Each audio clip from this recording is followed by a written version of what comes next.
marge du Forum sur la coopération sino-africaine, une réunion sur la gouvernance s'est tenue entre dirigeants.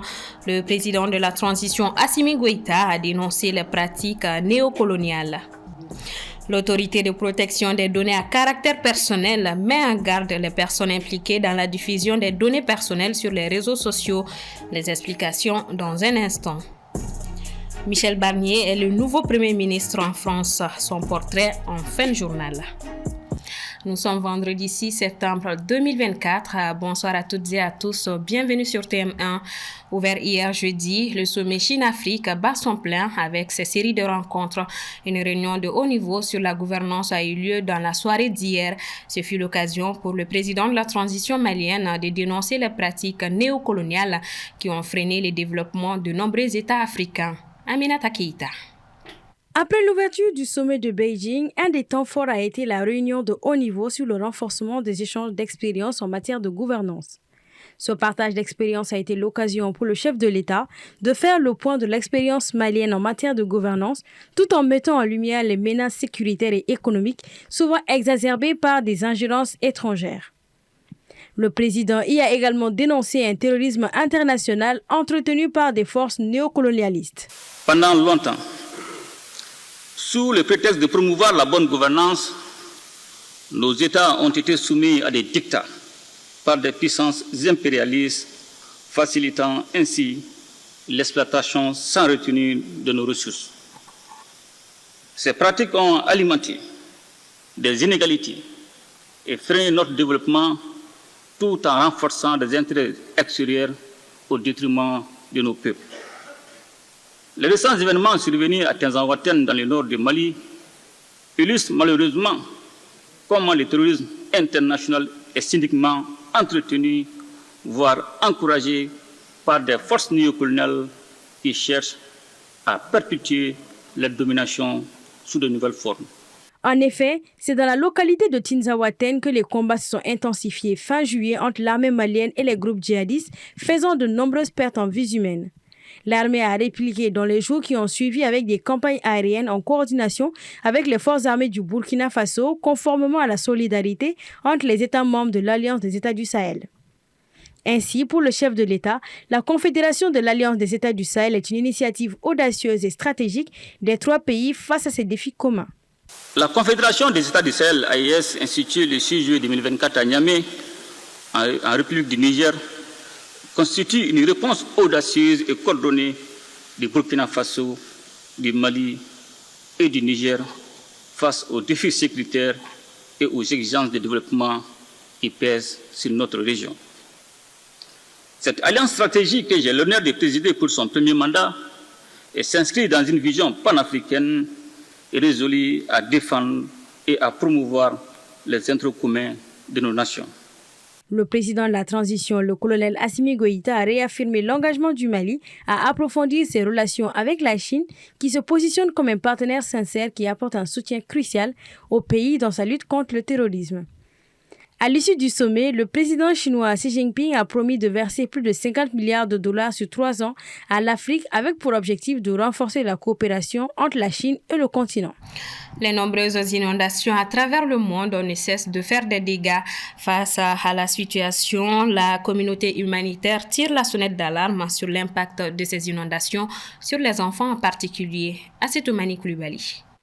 Ce sont plus de 700 000 personnes qui ont été affectées par les inondations cette année.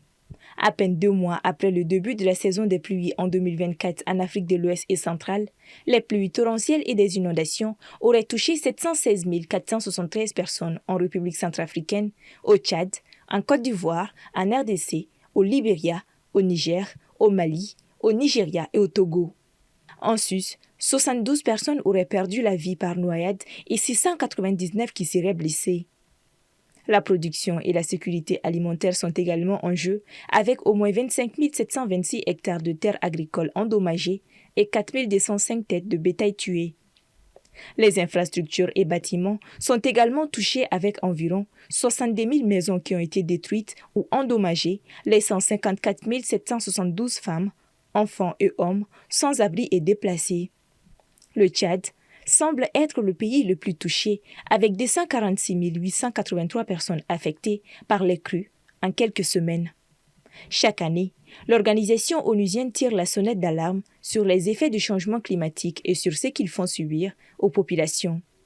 Selon Charles Berny-Moulin, chef du bureau de la coordination des affaires humanitaires des Nations Unies pour l'Afrique de l'Ouest et centrale, ces effets engendrent des problèmes comme les effondrements des maisons, l'incapacité à cultiver et à se nourrir, le difficile accès des enfants à l'école et aux soins de santé de base. Pour lui, il faudrait au plus vite mettre en place des investissements significatifs et stratégiques qui devraient être réalisés pour s'assurer que les communautés soient préparées afin de limiter les conséquences les plus néfastes. Les prévisions saisonnières pour 2024 annoncent en effet des précipitations cumulées supérieures à la moyenne pour les périodes de juin à août et de juillet à septembre dans les zones déjà sujettes aux inondations, au Sahel et dans certains pays d'Afrique de l'Ouest. L'autorité de protection des données à caractère personnel met en garde contre les fuites des données personnelles sur Internet. Dans un communiqué en date du 5 septembre, elle a lancé une mise en garde contre les personnes impliquées dans la diffusion d'informations personnelles via des pages, des web TV, des blogs et autres plateformes en ligne. Djeneba Samaki. De nombreux individus se livrent à la collecte et à la diffusion illégale d'informations sensibles tels que des dossiers médicaux ou judiciaires ou se rapportant à la vie privée des individus en toute impunité. Ces pratiques, en violation flagrante de la loi, mettent en péril la vie privée des citoyens. Face à ces dangers, l'Autorité de protection des données à caractère personnel, APDP, a mis en garde les acteurs du numérique à travers un communiqué. Les données personnelles sont traitées sur les réseaux sociaux, sont décortiquées sur les réseaux sociaux comme si on était au marché. Alors que ce sont des actes qui sont encadrés par une loi. C'est seuls les professionnels qui sont les journalistes qui sont autorisés à faire ce qu'on appelle la collecte des informations, le traitement des informations et la diffusion des informations. Parce que en tant que professionnels, les journalistes savent traiter les dossiers sensibles, les sujets sensibles. Ça, c'est déontologique dans notre profession.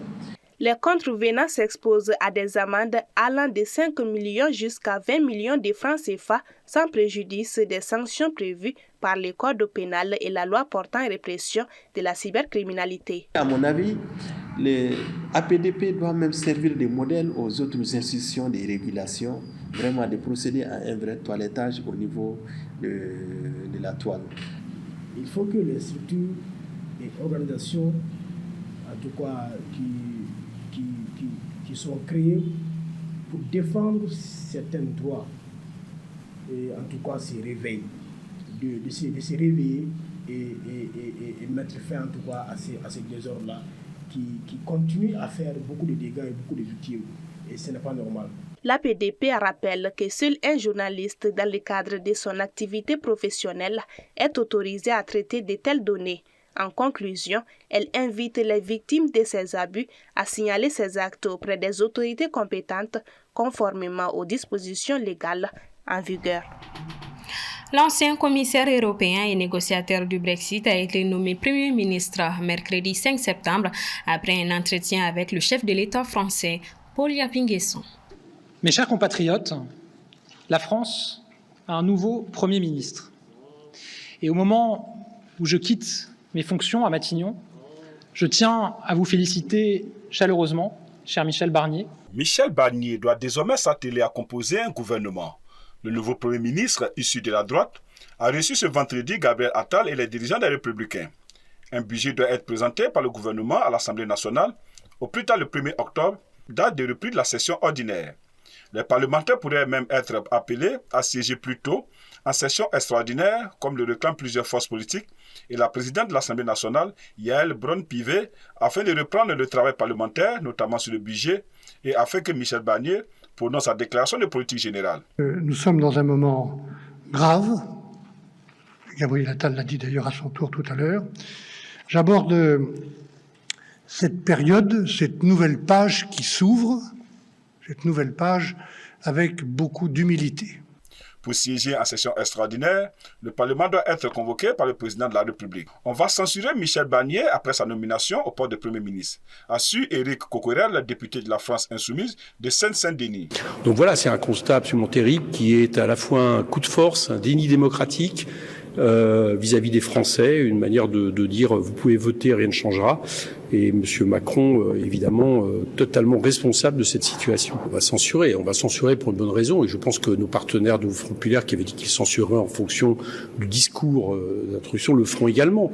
Jean-Luc Mélenchon, de son côté, a dénoncé le choix du nouveau Premier ministre effectué par Emmanuel Macron. L'élection a donc été volée au peuple français. Le message a été nié. Et maintenant, nous découvrons un Premier ministre qui est nommé avec la permission et peut-être sur la suggestion du Rassemblement national, alors que le deuxième tour de l'élection législative avait été tout entier concentré à faire échec à ce Rassemblement national. Le nouveau Premier ministre français, Michel Barnier, a promis jeudi des changements et des ruptures, après avoir été nommé par le président Macron dans l'espoir qu'il parvienne à faire sortir la France de l'impasse politique. En bref, selon les dernières données de la Convention des Nations Unies sur la lutte contre la désertification, 65% des terres arables en Afrique sont dégradées. Cette situation, loin de se limiter à une région du continent, sévit un peu partout, plongeant des communautés entières dans la pauvreté et l'insécurité alimentaire. De Djibouti en RDC, en passant par le Niger et bien d'autres, l'urgence est manifeste. La monoculture, la technique du brûler après récolte et l'utilisation excessive d'intrants chimiques sont autant de facteurs qui ont accéléré la désertification dans les pays, soutiennent les experts de l'ONU. Nous sommes vendredi et bien évidemment, nous parlons sport avec Mohamed Kenouvi. Bonsoir Mohamed. Bonsoir Maritou.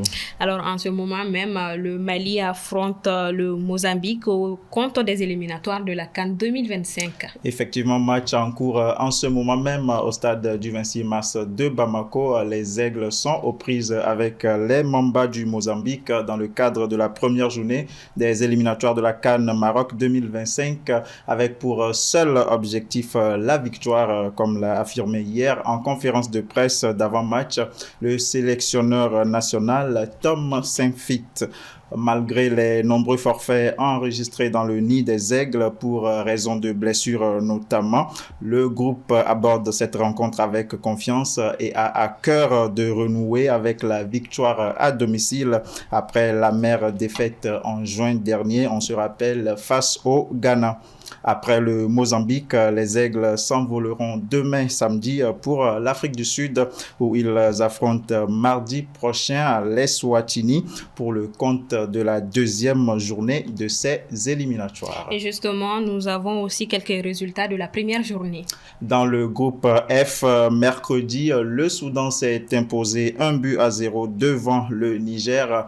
Match nul, 1 but partout entre les Comores et la Gambie dans le groupe A. Même score entre la Libye et le Rwanda dans le groupe D. Et dans le groupe H, la Tanzanie et l'Éthiopie se sont séparés sur un score nul et vierge, 0 but partout. Hier jeudi, le Burundi s'est imposé en déplacement 3-2 devant le Malawi dans le groupe L. Victoire également de la Centrafrique 3-1 devant le Lesotho dans le groupe B.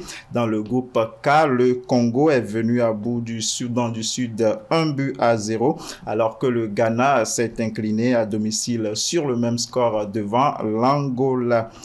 Le 1-0 également pour la Guinée-Bissau face à l'Eswatini dans le groupe I. L'Algérie a de son côté pris le dessus sur la Guinée équatoriale 2-0 dans le groupe E. Et la Tunisie s'est aussi imposée devant Madagascar 1-0 dans le groupe A. Autre discipline, le Mali tient son rang sur les deux tableaux de l'Afro-Basket U18 2024. Pour leur deuxième rencontre disputée ce vendredi, les Aiglones ont écrasé les Zambiennes sur un score sans appel de 136-13. Une écrasante victoire qui fait suite à un premier succès du Mali lors de son entrée en lice dans la compétition lundi dernier face à l'Angola, 51-43. Pour la troisième et dernière rencontre de la phase de poule, le Mali sera opposé au Maroc lundi prochain à partir de 15h30. Du côté des garçons, les Aiglons se sont également imposés mercredi pour leur entrée en lice face au Sénégal, 64-50. Pour leur deuxième sortie dans la compétition, ils affrontent demain samedi le Cameroun. Coup d'envoi prévu à 18h GMT. Et nous avons également la liste des 30 nominés pour le Ballon d'Or 2024. La liste des 30 joueurs nommés pour le Ballon d'Or 2024 a été effectivement révélée mercredi et on y retrouve entre autres notamment les trois favoris, Vinicius Junior et Jude Bellingham du Real Madrid, Rodri de Manchester City, Harry Kane, Lamine Yamal, Lautaro Martinez, Kylian Mbappé, Phil Foden, Federico Valverde ou encore Ademola Lookman, seul joueur africain en course. Fait notable, pour la première fois depuis 2003, Lionel Messi et Cristiano Ronaldo sont absents de cette liste.